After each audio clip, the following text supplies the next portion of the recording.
Welcome back to Chapter 5, Part 4, where we're going to learn a little bit about cell signaling. In multicellular organisms like you and I, the plasma membrane is so important in mediating cell-to-cell communication. In multicellular organisms, if cells aren't communicating with each other, they're not going to be able to coordinate activities like growth and puberty. So communication is very, very important to the coordinated activity of a multicellular organism. Don't get me wrong, though. Communication also happens in unicellular organisms. They form these very, very tightly coordinated kind of communities of single-celled organisms that are all responding to similar assaults by invaders, or oh, there's food in the area, and they all start kind of growing. They do signal to each other. In general, signals can be either local or they can be long distance. In eukaryotic cells, this can be by direct contact.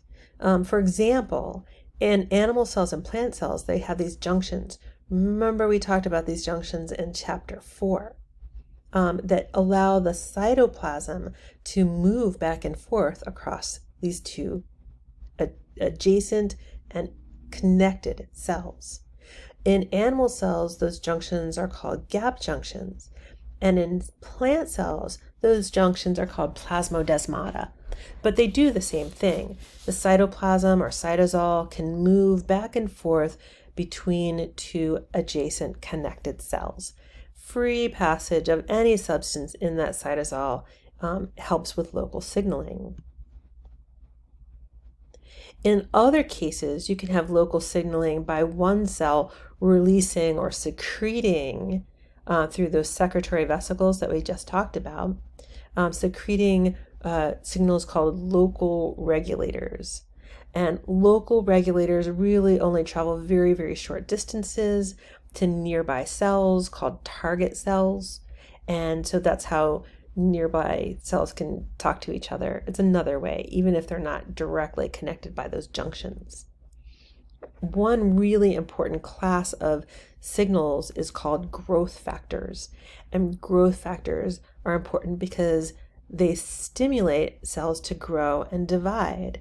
And in a multicellular organism, that's extremely important. Your book mentions the paracrine system, and I don't think that you're knowing that it's the paracrine system is too important, but I just wanted to pronounce that word for you and mention that the paracrine system does release the growth factors. Another kind of very specialized local signal happens in the nervous system. So this happens, you might have heard the term synaptic signaling. This is an electrical signal that moves along a nerve cell, and that electrical signal forces neurotransmitters to be released from the nerve cell. So electrical signal passes along the nerve cell, and at the very end of the nerve cell, that causes these neurotransmitters to go from the source to the target. And that target cell will then, if that target cell is another nerve, it's going to pass an electrical signal along, or if it's an organ or something like that, it's going to cause that organ to do something very specific. In long distance signaling, we have things called hormones. Hormones happen in both animals and plants. So, and again, they're long distance. So all that means is that you might have a hormone released in one area of your body, and that causes a very distant part of your body to react. These hormones are also called endocrine signals, and they travel through the circulatory system. They travel through your bloodstream. Hormones there's just a wide variety of hormones, and you can find that they're very different in size and they're very different in shape. But the main thing about hormones is that they travel through the bloodstream and cause information from one area to be changed a very, very distant part of the body. We know a lot about cell signaling through the research done by the scientist named Earl Sutherland, and he specifically discovered how the hormone epinephrine, you might have heard of it as adrenaline, but officially it's called epinephrine, how that acts on cells. And what he suggested is that cells that receive signals do three things. First, they receive the signal, like they detect the signal. And you can see that here by a signaling molecule binding to a receptor. The second is transduction. And transduction happens when the signal is the information is passed along from one relay molecule to another relay molecule. And this is called a signal transduction pathway. Notice that the signaling molecule doesn't enter the cell. It just causes one thing to send information to another, which sends it to another. You can kind of think about this as a chain email if you're familiar with that, or something along those lines. The last thing is the response. And the response is what happens when the cell actually does something instead of just passing it along. The cell is activated, and a lot of that activation happens when glycogen phosphorylase gets involved. So glycogen phosphorylase activates sugar, and that causes sugar, which of course causes ATP to form, which allows the cell to do things. So that's the signal transduction pathway and response. With reception, if we get a little bit more detail here, with reception, you have the signal molecule, which is called a ligand, binding to the receptor. Just a few more details about this signal transduction pathway for you. The binding of the signal molecule, which is called a ligand, to the receptor molecule is highly specific.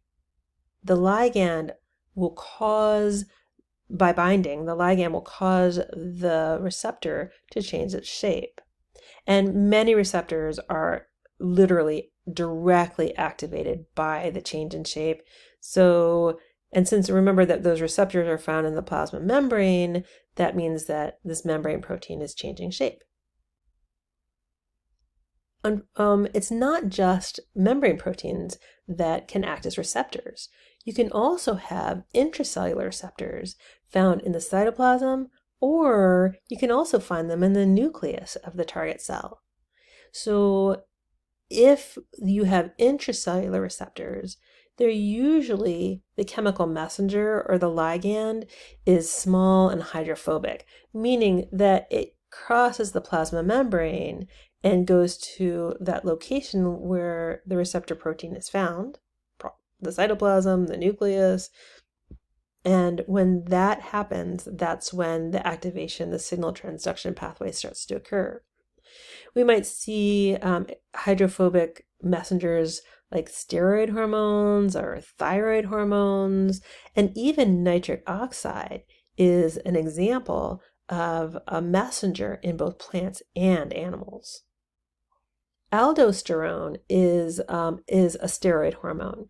And remember, we talked about steroid hormones before. Those are ones that look a lot like cholesterol. They're in the basis of cholesterol. They're just kind of changed versions of cholesterol. So aldosterone is secreted by the adrenal gland, and it enters the cell all over the body, like cells all over the body, but only kidney cells have the receptor cells, or the receptors for aldosterone.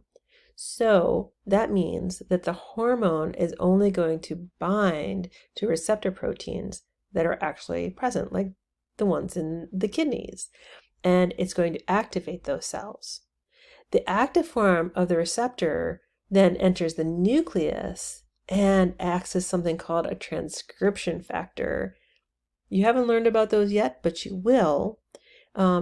That's going to activate genes, and those genes are important in water flow, or sodium regulation and water regulation. And of course, that is related to what happens in a body where you maintain, like you have too much water, you're holding on to water, and it can also affect your blood pressure. Here's an example of what that looks like. Here's the hormone, in this case aldosterone. It binds to a receptor protein in the cytoplasm, and that kind of hormone receptor complex will then enter the nucleus. That binds to the DNA, and that DNA causes transcription and translation to happen. Again, we get a whole chapter on transcription and translation, just trying to give you some heads up about what this is kind of looking like. But really important idea of transcription factors that we'll be talking about in a future chapter. The response is going to happen in either one or many cellular activities. It can happen in the cytoplasm or in the nucleus. And lots of signaling pathways are regulating the synthesis of enzymes and other proteins. Again, this is going to be done by turning on genes or turning off genes in the nucleus. Whatever happens, whichever version of what I've just described happens, the final activated molecule in the signaling pathway often functions as a transcription factor. Here's another view of a signaling pathway that eventually ends up as something being a transcription factor. So in this case, what we have is a growth factor binding to a receptor in the plasma membrane. Remember that if it's binding to a protein in the plasma membrane, the growth factor, the signal, it's not brought into the cell, but it does start a cascade of events that happen.